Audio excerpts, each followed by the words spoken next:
je vous retrouve face cam dans ma cuisine parce que j'ai passé ma petite heure à nettoyer le jardin. Donc j'ai enlevé tous les pieds de tomates et il restait des tomates vertes. Donc je sais pas combien il y a, il doit y avoir 1,5 kg, 2 kg peut-être. Et ben voilà, ces tomates, elles sont pas très grosses, elles n'arriveront pas à maturité. Mais je vais essayer d'en faire de la confiture de tomates vertes. J'avais essayé, mais pourquoi pas, je vais me motiver. C'est sur un forum, je demandais si je pouvais faire quand même de la confiture de pastèque à confire alors que j'avais récolté ma pastèque pas assez mûre. Et il y a une dame très pertinente qui m'a répondu qu'on faisait bien de la confiture de tomates vertes. Donc à partir du moment où c'était cuit, pourquoi pas faire avec un autre fruit ou légume, même si pas trop mûr. Donc j'ai pas spécialement eu cette année beaucoup de tomates mûres et rouges à manger. Mais par contre, je vais pouvoir avoir de la confiture. Donc voilà, ça c'est déjà pas mal. On va dire que ça sauve un peu la saison de tomates qui donc se clôture ici. Et puis j'ai récolté dans une auge de maçon. On change pas une équipe qui gagne. Mon amarante, donc il y en a pas tant, j'en ai beaucoup plus que ça dans le jardin, mais c'est assez fastidieux. Mon carré magique qui n'a absolument rien de magique visuellement là. J'avais eu l'espoir, je vous avais dit, en fait c'est une zone où j'avais fait pas mal de semis, notamment des panais.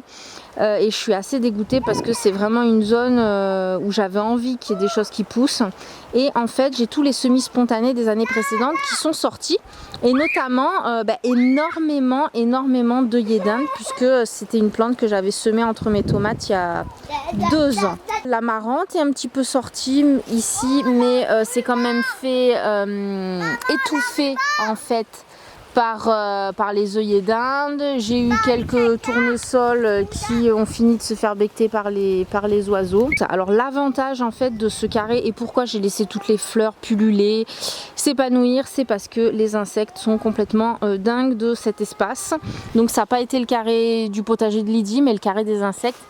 Je vais essayer de vous zoomer là, vous avez une jolie petite coccinelle. Voilà, donc des abeilles à foison, des bourdons aussi, ils sont énormes, ils sont magnifiques. Donc moi, ce que je vais faire, c'est que je vais enlever tous les œillets d'Inde parce que je pense que déjà il y a beaucoup trop de semences qui sont retombées au même endroit et ça risque de refaire la même chose l'année prochaine et j'en ai pas spécialement envie. Les autres années, j'en avais eu des très beaux épis que j'avais pas récoltés. Je m'étais pas lancée là-dedans et en fait j'ai regretté. Et cette année j'ai dit que j'allais essayer de récolter les graines donc pour les consommer comme une céréale en fait. Vous avez la chaîne extrêmement connue de permaculture agroécologie Damien qui a fait une vidéo spéciale sur l'amarante où il explique plein de choses. Je vous invite à y aller, je ne vais pas refaire le speech. Ce que je voulais vous dire, c'est que nous avons un très bel épi ici d'amarante. Donc celui-là était un petit peu isolé dans le massif de fleurs fourre-tout. Et donc ça se récolte très facilement. On cueille la fleur tout simplement et puis ensuite on la secoue. Je ne savais pas trop à quelle époque il fallait que je la récolte. Damien il les récolte comme ça, donc je fais confiance. On va voir ce que ça donne. Je vais essayer de les secouer et de voir ce que je peux en tirer. Et puis tous les épis en fait qui étaient trop serrés, si vous voulez ça donne ça. Donc là ça c'est beaucoup plus fastidieux à récolter.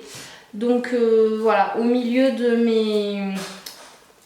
mes cosmos et de mes œillets d'Inde, vous voyez la différence. Je privilégierai une culture par rapport à l'autre parce que si c'est trop serré ça fonctionne pas. Donc les œillets d'Inde c'est un très beau massif, ça a beaucoup plu aux araignées, à tous les insectes qui sont fait une superbe maison et à tous les bourdons etc comme je vous ai dit au début de la vidéo. Moi personnellement ça m'a pas spécialement apporté grand chose, si ce n'est que c'était joli visuellement. Mais l'année prochaine je vais quand même privilégier des cultures qui se consomment éventuellement. Donc voilà. Là c'est toute une parcelle assez grande où on avait mis les pommes de terre. Donc on a fini de ramasser les pommes de terre. En tout je pense que sur l'année on a eu au moins 20-25 kg de pommes de terre. J'ai pas pesé. Je sais que la dernière récolte donc, de ce carré là, on avait 15 kg, mais c'était la 3e récolte de la saison. Donc on en a eu au moins 20-25 kg à mon avis.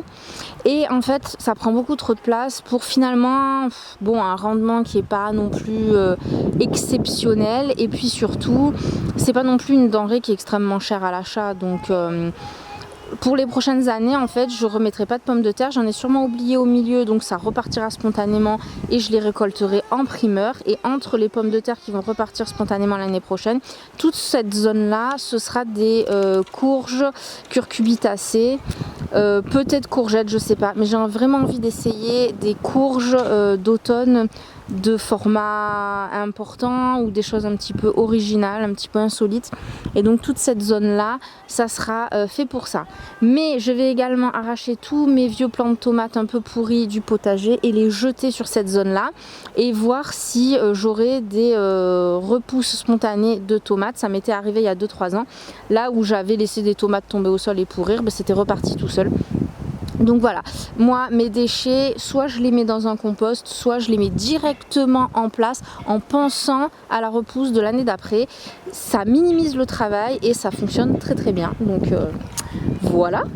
Et puis nous avons toujours nos 2 immenses tilleuls qui pendant 2 mois, octobre-novembre, perdent toutes leurs feuilles. Et j'en avais fait une vidéo il y a 2-3 ans au niveau de l'automne au potager.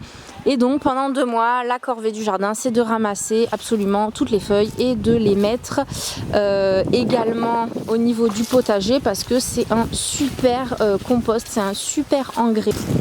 J'ai envie d'essayer sous les arbres, donc à l'ombre, de planter justement des courges et des curcubitacées parce que c'est un endroit en fait où pendant des années la maison n'était pas habitée et toutes les feuilles, les millions de feuilles au fur et à mesure des années sont tombées, n'ont pas été ramassées et donc le sol sous les arbres est extrêmement riche. C'est vraiment c'est l'endroit du jardin où le sol est le plus beau tout simplement.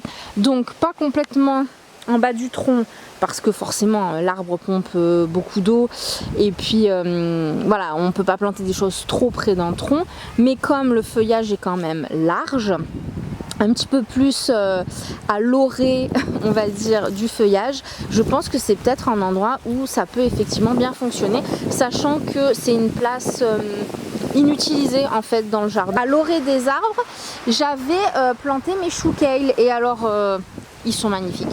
Voilà. Enfin ils sont magnifiques, vous allez me dire ce que vous en pensez, moi je les trouve très beaux.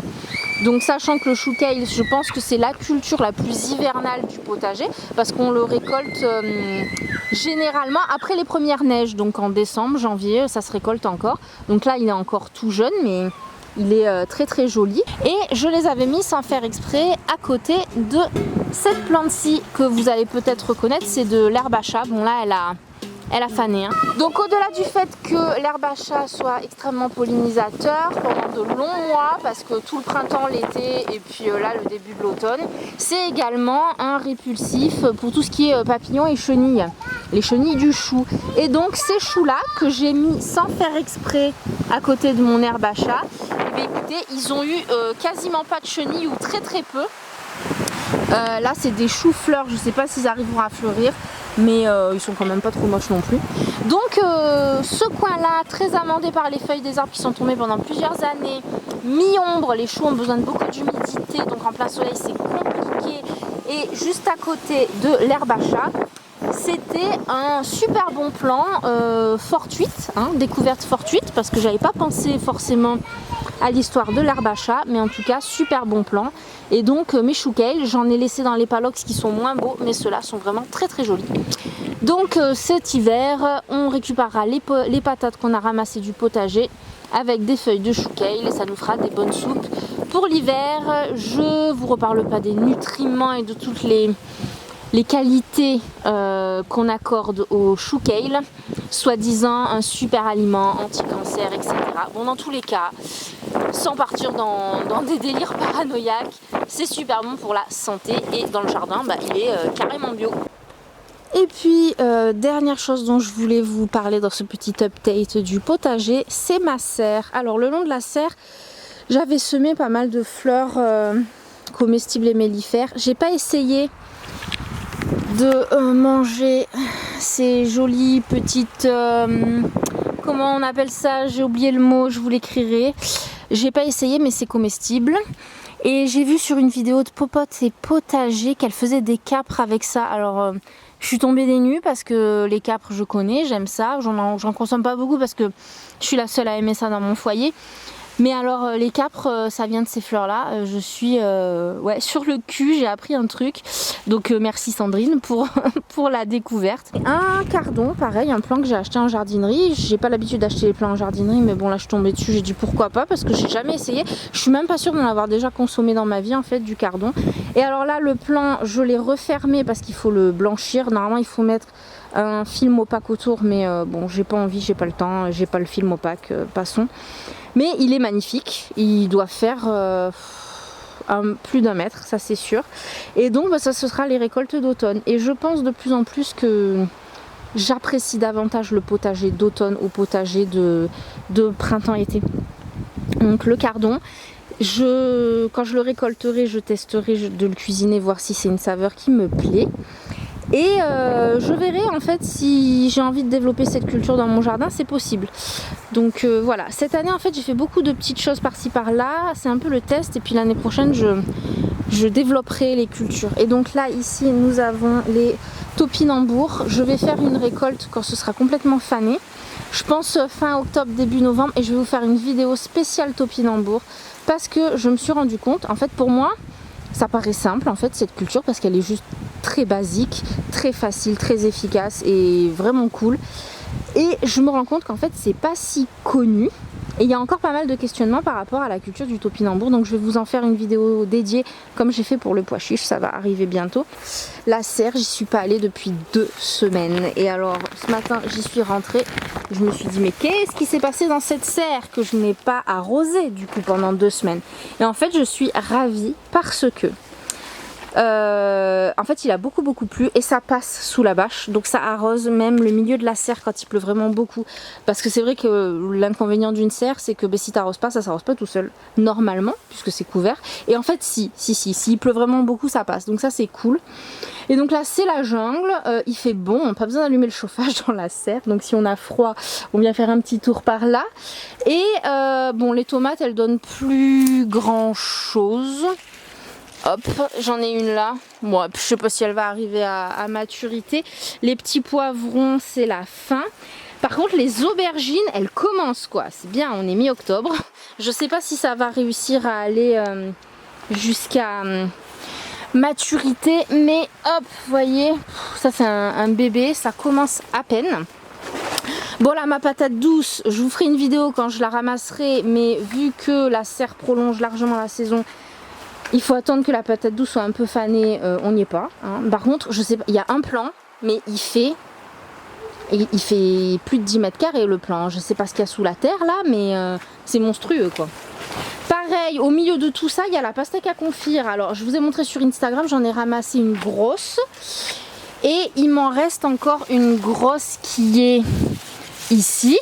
Du coup en fait j'ai cuisiné la moitié de la pastèque et l'autre moitié j'ai pas eu le temps et elle a moisi. Donc en gros faire ses récoltes, faire son potager, il faut prendre en compte le temps pour le potager, mais il faut surtout prendre en compte le temps après pour la cuisine parce que sinon c'est clairement du gâchis.